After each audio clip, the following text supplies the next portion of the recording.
Bonjour, bonsoir mesdames, messieurs et bienvenue dans cette nouvelle vidéo. Nous sommes dans la série d'une vidéo sur la géostratégie mondiale. Oui, ça c'est une émission qui va porter également sur la géostratégie.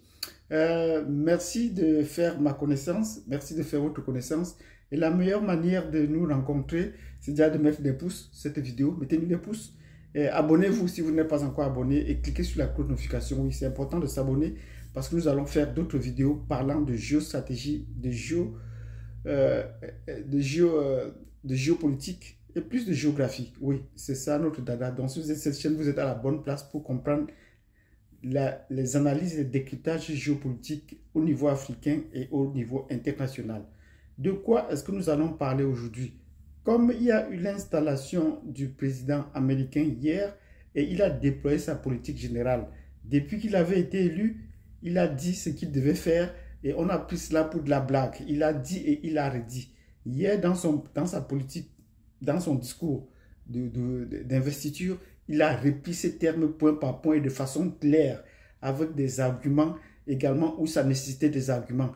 Nous allons passer ça. Donc ça fait partie de ce qu'on appelle la géostratégie américaine sur le plan mondial. Et on nous sommes allés jusqu'à dire qu'il devait redessiner la carte du monde. Oui, il devait redessiner la carte du monde. Donc ça, c'est sa vision du monde. Ça s'appelle la géostratégie.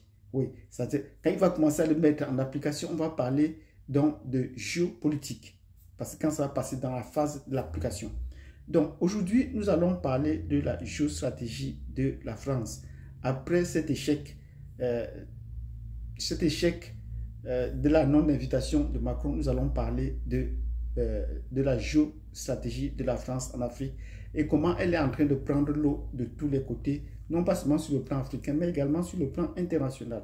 Donc, si vous avez fait ce que nous avons dit tantôt, c'est-à-dire vous abonner, vous mettre de nombreux pouces et nous préparer des commentaires sur cette brève introduction que nous avons déjà faite, n'hésitez pas, abonnez-vous si vous n'êtes pas abonné, cliquez sur la cloche de notification et surtout nous préparez un commentaire sur la géostratégie mondiale. De ce coup, nous entrons dans le vif du sujet. La géostratégie de la France en Afrique. De quoi est-ce qu'il est question? Ça s'englobe généralement sous le thème de ce qu'on appelle la politique africaine de l'Élysée, de la France ou de l'Élysée plus particulièrement. Je vous dis, c'est l'Élysée qui dirige effectivement directement la politique de la France en Afrique. Ce n'est pas le ministre des Affaires étrangères comme le dit souvent, même si parfois il est venu en Afrique depuis ce temps, mais il y avait un ministre chargé de la coopération qui s'occupait effectivement des affaires africaines et qui est maintenant, on a changé le nom, mais il y a un département à l'Élysée qui s'occupe des affaires africaines plus spécifiquement. Le ministre des Affaires étrangères couvre Goumaman. Mais avec sous Macron, depuis peu, on s'est rendu compte qu'il fait ombrage à tous ces ministères-là. Le Premier ministre de la France, on ne le connaît plus, on ne connaît plus son nom ne court plus dans les médias.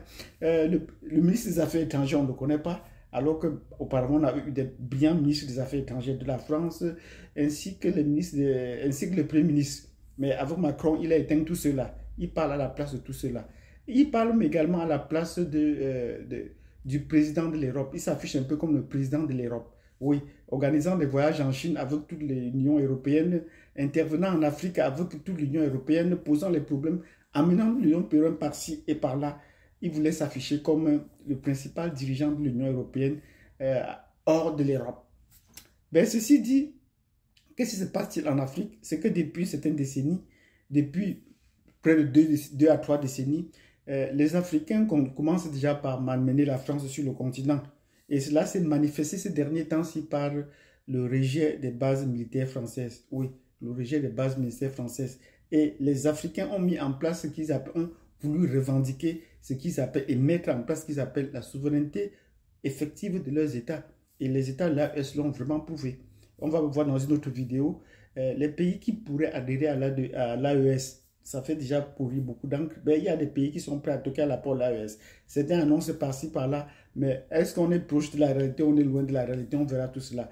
Donc, la France sent qu'elle est malmenée. Et de jour en jour, il y a des pays qui continuent toujours à repousser la France. De façon globale, presque tous les pays francophones rejettent la France. Même si dans certains pays anglophones, ça s'agite un peu. On rejette la France. Et pour cela, la France tente de changer un peu sa politique. Les derniers pays en date qui ont rejeté la France, les bases militaires françaises officiellement, c'est le Tchad, effectivement, avec des conséquences immédiates.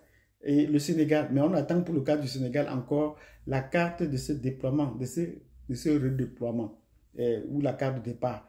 Le Premier ministre Sonko et son président n'ont pas encore dit quand est-ce que les Français vont déguerpir le Sénégal, puisque les généraux sénégalais sont contre ce déguerpissement-là, parce qu'ils peut-être qu'ils profitent de cela. Donc la France a décidé de se redéployer, comme ils disent souvent, leur armée, ou de reployer leur diplomatie, mettant en place d'autres médias pour essayer de contrer ce qu'ils appellent les réseaux sociaux ou les panafricains, comme ils pourraient l'appeler. Et plus encore, au lieu de se réorganiser, comme ils le disent là, maintenant ils pensent plus s'orienter vers les pays anglophones dont ils déploient leur politique de façon sournoise, mais pas de façon officielle. Oui, il le dit, il le déploie. Je le disais souvent à certains anglophones qui ne croyaient pas. Parce que regardez les régimes politiques qu'on a en Afrique. C'est les régimes essentiellement français, le régime présidentiel à la française. Ce n'est pas la même chose que le régime présidentiel aux États-Unis qu'on a vu tout récemment. Ce n'est pas le même genre de système politique qu'on a aux États-Unis. Donc, les pays africains, pour la plupart, ont le système politique français ou la démocratie à la française, ce qui n'est pas souvent le cas en Europe. Donc, dans ce contexte, les pays anglophones ne cherchaient pas. Ils appliquaient la politique française, même sans le montrer ouvertement, même sans que la population ne soit au courant. Bon, on va prendre le cas du Nigeria, qui est le cas le plus illustratif, parce que le Nigeria, en plus d'appliquer cette politique avec les grandes multinationales françaises, notamment Total, qui étaient installées au Nigeria, qui faisaient l'exploration, l'exploitation, la distribution du pétrole. C'est eux qui influençaient les cours. Les autorités françaises visitent régulièrement le Nigeria et vice-versa.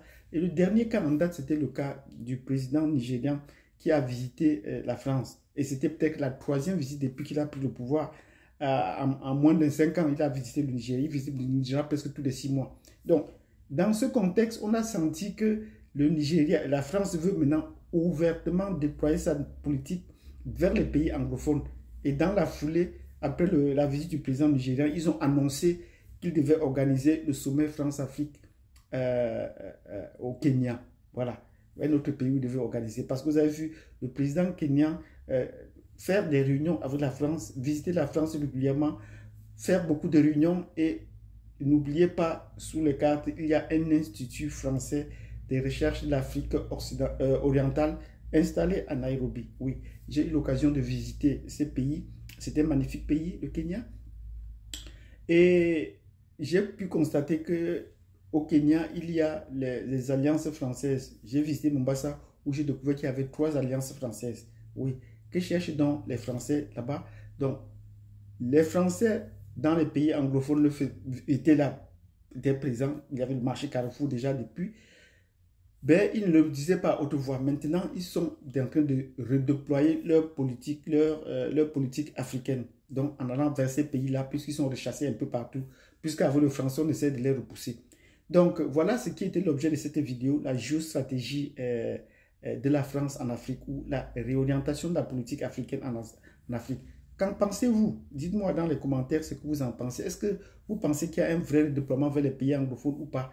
Ou peut-être mon analyse n'est pas tout juste. Ben, je vous ai donné quand même des éléments, les faits, une analyse factuelle et puis la tendance vers où on s'en va avec ce redéploiement. Et dans ces conditions, l'AES n'a qu'à se renforcer. Nous avons parlé, nous allons le faire. Donc, si vous appréciez cette analyse, ce décryptage de la géopolitique française en Afrique, mettez-nous des pouces, de nombreux pouces. Abonnez-vous, cliquez sur la cloche de notification et nous allons vous faire une autre vidéo qui va porter sur l'agrandissement de l'AES. Pendant que les Français pensent se déployer à l'intérieur, les mouvements de souverainistes commencent à grandir. Sur ce, je vous donne rendez-vous à la prochaine vidéo. Merci.